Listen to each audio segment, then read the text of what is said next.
বিসমিল্লাহির রহমানির রহিম। আসসালামু আলাইকুম দেশপ্রেমিক বাংলাদেশি যে যেখানে আছেন, বিশেষ করে বাংলাদেশে সংগ্রামরত ছাত্রছাত্রী এবং দেশপ্রেমিক বাংলাদেশিদের জন্য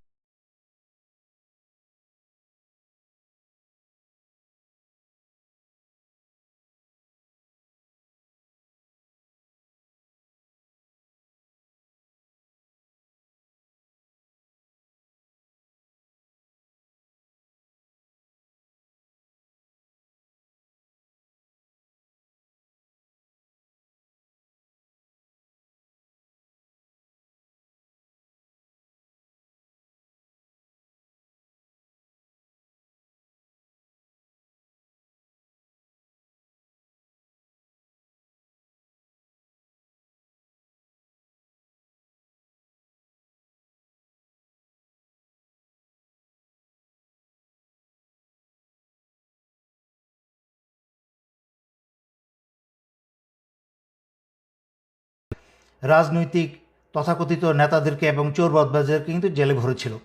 কিন্তু এখন তো সেনাবাহিনী অফিসারদের কোনো বিচারই নেই, বলসই নেই। এবং বর্তমানে সেনাপ্রধান, গত লাইভে আমি ভদ্রভাবে ওনাকে বলেছিলাম দেশ এবং জনগণের পাশে দাঁড়াতে। যদি উনি জরুরি অবস্থা জারি করতেন তাহলে সেটা দেশ এবং জনগণের পক্ষে হতো, কারণ জরুরি অবস্থা জারি করা মানে হচ্ছে স্বৈরাচারী শেখ হাসিনা আর ক্ষমতা নাই। কিন্তু আমি যতদূর শুনেছি কারফিউ জারি করা হয়েছে। এর পিছনে ছোট্ট করে আমাকে একটু ব্যাকগ্রাউন্ড বলতে হয়। এই বর্তমান সেনাপ্রধান জেনারেল ওয়াকার স্বৈরাচারী শেখ হাসিনা আত্মীয়। তার কিন্তু লেফটেন্যান্ট কর্নেল হওয়ার যোগ্যতা ছিল না। ওনার শ্বশুর সেনাপ্রধান হয়েছিলেন, সেই সুবাদে স্টাফ কলেজ করে এদিক ওদিক করে ওনাকে আমি অনেক অল্প বয়স থেকে, মানে মেজর অবস্থা থেকে ওনাকে আমি চিনি। সাদা মানুষ ছিলেন, তেমন কোনো ব্রেইনওয়ালা মানুষ না। কারফিউ দিয়ে বর্তমানের বাংলাদেশের ভয়ঙ্কর পরিস্থিতি থেকে দেশকে সামাল দেওয়ার মতো ক্ষমতা এবং যোগ্যতা কোনোটাই ওনার নাই।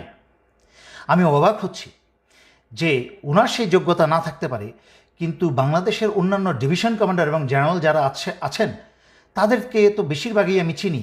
ওনারা কি করছেন? ওনারা কি আঙুল চুষছেন? ওনাদের অনেকেই তো আমি জানি যে প্রফেশনাল মেরিট আছে, যোগ্যতা আছে। সাহসিকতা না থাকতে পারে তারা তো এই সেনাপ্রধানকে বলতে পারতো যে আপনি জনগণের বিরুদ্ধে যাবেন না। কিন্তু যেই জিনিসটার আমি ভয় পাচ্ছিলাম সেটাই হলো। আমি জানতাম যে স্বৈরাচারী শেখ হাসিনার সর্বশেষ শয়তানি হবে দেশে একটা গৃহযুদ্ধ লাগিয়ে দিয়ে যেতে। সে পালানোর আগে দেশে একটা গৃহযুদ্ধ লাগিয়ে দিয়ে যাবে, এবং এই গৃহযুদ্ধে করবে কি, সশস্ত্র বাহিনীকে জনগণের শত্রু বানিয়ে দিয়ে যাবে। দেশে যেন জনগণ এবং সশস্ত্র বাহিনী ইউনিফর্ম এবং জনগণের মাঝখানে রক্তারক্তি হয়, এবং এই সুযোগে স্বৈরাচারী শেখ হাসিনা তার দলবল নিয়ে পালাতে পারে। তার চেয়েও ভয়ঙ্কর অবস্থা হচ্ছে যে আমি অত্যন্ত বিশ্বস্ত সূত্রে খবর পেলাম যে ভারতের বাংলাদেশে শতখানিকের উপরে কিলার ঢুকিয়েছে। ঠিক যেভাবে বিডিআর হত্যার সময় বাংলাদেশে প্রবেশ করানো হয়েছিল, সেইভাবে বাংলাদেশে রয়ের কিলারদেরকে প্রবেশ করানো হয়েছে। শুধুমাত্র বেছে বেছে শনাক্ত করে করে ছাত্র নেতাদের এবং অন্যান্য নেতাদেরকে তারা টার্গেট করে হত্যা করার জন্য, ছাত্রলীগ, যুবলীগ, পুলিশ এবং রয়ের সেই সব খুনি মিলে, যা হয়েছিল 2009 সালে বিডিআর হত্যার ঘটনায়। এবং আশ্চর্যজনক মিল পাবেন, 2009 সালে এই বর্তমান সেনা প্রধান 46 ব্রিগেডে তখন তার পোস্টিং ছিল। তাকে আদেশ করা হয়েছিল বিডিআর 1 নম্বর গেটটাকে অস্ত্র লাগিয়ে গেটটাকে উড়িয়ে দেওয়া, যেন সেখান থেকে সেই গেটের মাধ্যমে সেনাবাহিনী ঢুকে অপারেশন চালিয়ে বিদ্রোহীদের দমন করতে পারে এবং সেনা অফিসারদেরকে উদ্ধার করতে পারে। কিন্তু যখন এই জেনারেল ওয়াকার তখন অস্ত্র তাক করা এবং নিশানা করা সব কিছু প্রস্তুত হয়ে গিয়েছিল, হঠাৎ করে একটা ফোন আসে। সেই ফোনটা আর কেউ না, অবসরপ্রাপ্ত জেনারেল তারেক সিদ্দিকীর কাছ থেকে সেই ফোনটা আসে। তাকে বলা হয় অস্ত্র গুটিয়ে নিয়ে সেনানিবাসে ফেরত যেতে। তখনই সে সেনাপ্রধান কারোর আদেশ শুনে নাই, সেনানী বাহিনীর কোনো আদেশ শুনে নাই। সে জেনারেল তারেক সিদ্দিকী সরাসরি আদেশ শুনে, চেইন অফ কমান্ড ভঙ্গ করে সে জেনারেল তারেক সিদ্দিকীর আদেশ শুনে অস্ত্র গুটিয়ে সেনানিবাসে চলে যায়, যার ফলে 57 জন সেনাবাহিনীর অফিসারদেরকে ভারতের এবং আওয়ামী লীগ মিলে হত্যা করতে সুযোগ করে দেওয়া হয়। সেই একই কাজ এই জেনারেল ওয়াকার আবারও করছে। ভারতের রকে যুবলীগ এবং ছাত্রলীগ এবং গোপালী পুলিশদেরকে ব্যবস্থা করে দিচ্ছে বাংলাদেশের মেধাবী ছাত্রদের এবং বাংলাদেশের অন্যান্য আন্দোলনরত যারা চিহ্নিত ছাত্রছাত্রী তাদেরকে হত্যা করার জন্য। আমি সেনাবাহিনীর সকল সদস্যের উদ্দেশ্যে বলছি, প্রথমেই সেনাবাহিনীর সদস্যের উদ্দেশ্যে বলছি, তারপরে বলবো জনগণের উদ্দেশ্যে। সেনাবাহিনীর সকল সদস্যের উদ্দেশ্যে বলছি, আপনারা দয়া করে ভুলেও এই ফাঁদে পা দিবেন না। আপনারা আদেশ অমান্য করুন, কারণ আপনাদেরকে সারা দুনিয়ার সামনে জনগণের শত্রু বানানো হচ্ছে। রয়ের কিলাররা বাংলাদেশ সেনাবাহিনীর ইউনিফর্ম পরে যেইভাবে বিডিআর হত্যার সময় ভারতের রয়ের কিলাররা বিডিআর ইউনিফর্ম পরে বাংলাদেশ সেনাবাহিনীর 57 জন অফিসার হত্যা করেছিল, ঠিক একইভাবে রয়ের কিলাররা বাংলাদেশ সেনাবাহিনীর ইউনিফর্ম পরে বাংলাদেশের ছাত্র জনতা হত্যা করবে। হাসিনা যেন এবং ভারত যেন তার দোষ বাংলাদেশ সশস্ত্র বাহিনীর উপর চাপাতে পারে। এর কারণ আমি অনেক লাইভে আগে ব্যাখ্যা করেছি। স্বৈরাচারী শেখ হাসিনা রাজনীতিতে এসেই ছিল তার বাবা এবং পরিবারের হত্যার প্রতিশোধ নিতে, এবং সংবাদ মাধ্যমে এবং জনগণের সামনে বহু মানুষকে সাক্ষী রেখে, বিবিসিকে সাক্ষী রেখে সে বলেছিল যে রাজনীতিতে ফিরেই এসেছে তার পরিবারের হত্যার প্রতিশোধ নিতে এবং সশস্ত্র বাহিনীকে, বিশেষ করে সেনাবাহিনীকে সে ধ্বংস করে ছাড়বে। তাই আমি আপনাদেরকে স্মরণ করিয়ে দিচ্ছি শয়তানের পথ থেকে দূরে ফিরে আসতে এবং নিজের বিবেককে কাজে লাগাতে, নিজের দেশের জনগণের উপরে নিজে তো দূরের কথা অন্য কাউকে অস্ত্র চালানোর সুযোগ দিবেন না। আপনারা কারফিউ থেকে জরুরি অবস্থায় ফিরে যান। সেনাপ্রধানকে প্রয়োজন আপনারা অস্ত্র ধরে বসেন।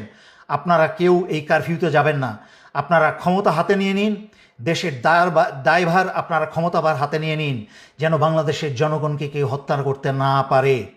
আমি আবারও স্মরণ করিয়ে দিচ্ছি, ভারত এবং আওয়ামী লীগ তথা শেখ হাসিনা মিলে জনগণকে হত্যা করে সেই দায়ভার আপনাদের উপর আজীবনের জন্য চাপিয়ে দেবে। সর্বশেষে বাংলাদেশ সশস্ত্র বাহিনীকে পঙ্গু করে ধ্বংস করে দিয়ে যাবে সে যাবার আগে। আর জনগণের উদ্দেশ্যে বলছি, আপনারা কারফিউ জারি করার পরে সংঘবদ্ধভাবে সবাই যার যার এলাকায় একটা শক্তিশালী অবস্থানে যাবেন। কোনো অপরিচিত মানুষকে আপনাদের মাঝখানে প্রবেশ করতে দিবেন না। যখনই কোনো অপরিচিত ব্যক্তি আপনাদের দিকে অগ্রসর হবে, যেহেতু কারফিউ জারি করা হয়েছে, আপনারা উন্মুক্ত রাস্তাঘাটে থাকার কথা না, কিন্তু কারোর আপনার ঘরে ঘরে অফিসে আদালতে যাওয়ার কথা না। যদি কেউ আপনাদের ঘরে অফিসে আদালতে অনুপ্রবেশ করার চেষ্টা করে, আপনাদের হাতে পাথর, ইট, অস্ত্র, আগুন, তেল যা আছে তাদেরকে ছুঁড়ে মারবেন, কিন্তু তাদের কাউকে আপনাদের কাছে আসতে দেবেন না। বাংলাদেশ একটা ভয়ঙ্কর সময় অতিবাহিত করছে। আমরা অতীতে এরকম ভয়ঙ্কর সময় অতিবাহিত করেছি। 1971 সালে যখন কোনো যোগাযোগ মাধ্যম ছিল না, যখন রেডিওতে কান পেতে খবর পেতে হতো, যখন একটা মানুষ থেকে আরেকটা মানুষের মাধ্যমে খবর যেত অনেক দিন পরে, সেই সময় যখন পাকিস্তানি হানাদাররা বাংলাদেশিদের হত্যা করে চলেছিল, তখনও কিন্তু সেই অবস্থা থেকে বীর বাংলাদেশিরা উত্তরণ করে বাংলাদেশকে স্বাধীন করেছে। এর পরবর্তীতে 1990-এ স্বৈরাচারী এরশাদের বিরুদ্ধে আন্দোলনকেও তখনও কিন্তু কারফিউ জারি করা হয়েছিল, কিন্তু স্বৈরাচারের পতন ঠেকিয়ে রাখা যায় নাই। কিন্তু তখন ভারত থেকে এরশাদ যত কারফিউ ছিল, কিন্তু ভারত থেকে কাউকে এনে বাংলাদেশিতে হত্যা করার জন্য আনে নাই। এই কুৎসিত পিচাচ শুধুমাত্র হাসিনার পক্ষেই সম্ভব।